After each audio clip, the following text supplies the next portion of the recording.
হরে কৃষ্ণ। তো আমরা গিয়েছিলাম হচ্ছে সৎসঙ্গে। তো যাওয়ার সময় যদিও ভালোই ছিল, ওয়েদার ঠান্ডা ছিল প্রচুর। আর আজকে হচ্ছে গিয়ে ওয়েদার কন্ডিশন খুব খারাপ, মানে হওয়ার কথা ছিল, কিন্তু অনেক সময় ওয়েদারের কথা বললেও হয় না।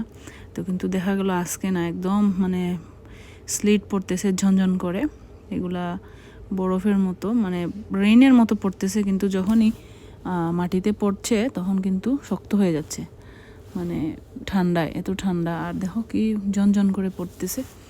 আর আমি দেখালাম এদিকে, তো গাড়িটা একদম মানে স্লিপারি হয়ে আছে এইগুলোয় পড়ে, ঠান্ডায় একদম, মানে ভিতর থেকে আর কিছু কিন্তু দেখতে পাওয়া যাচ্ছে না। গ্লাসের উপর একটা আবরণ পড়ে গেছে পিছলে। তো খুবই মানে ডেঞ্জারাস এই জিনিসগুলা। কেউ বাইরে রাস্তার দিকে হাঁটলেও কিন্তু স্লিপ কাটে খুব। তো কেউ যদি বাইরে যাও এখন, মানে এখন রাতের বেলা, তো খুবই ডেঞ্জারাস কন্ডিশন। তো এই আমার ভিতর থেকে কিন্তু কিছুই দেখা যাচ্ছে না বাইরে। তো আমি গাড়িতে হিট চালিয়ে দিছি, আর একটু পরে হয়তো বা গলবে। তো আমার প্রভু এই যে দেখো ক্লিন করে দিচ্ছে, এখন একটু হিট চালানো, এগুলো একটু গললো সামনের, তো এগুলো একটু পরিষ্কার করতেছে।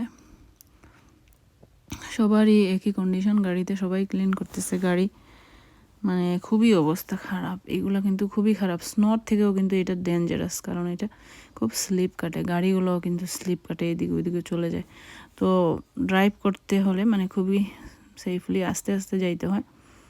তো আমিও আসলাম আস্তে আস্তে বাড়িতে, খুবই আস্তে আস্তে ড্রাইভ করে আমি একদম 20 মাইলেজে আসলাম। তো এই অবস্থা খুবই খারাপ আজকের ওয়েদার কন্ডিশন, আর খুবই ঠান্ডা বাইরে। তো কেউ যদি আসলে বাইরে যাও এই মুহূর্তে, যারা পেনসিলভেনিয়া আসো, তারা খুবই সাবধানে, কারণ খুবই রাস্তায় খুবই স্লিপারি।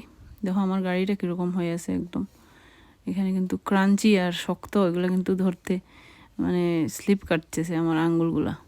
তো এই যে দেখো আমি চলে আসছি রাস্তায়, আস্তে আস্তে গাড়ি চালাচ্ছি, আর এদিকে কিন্তু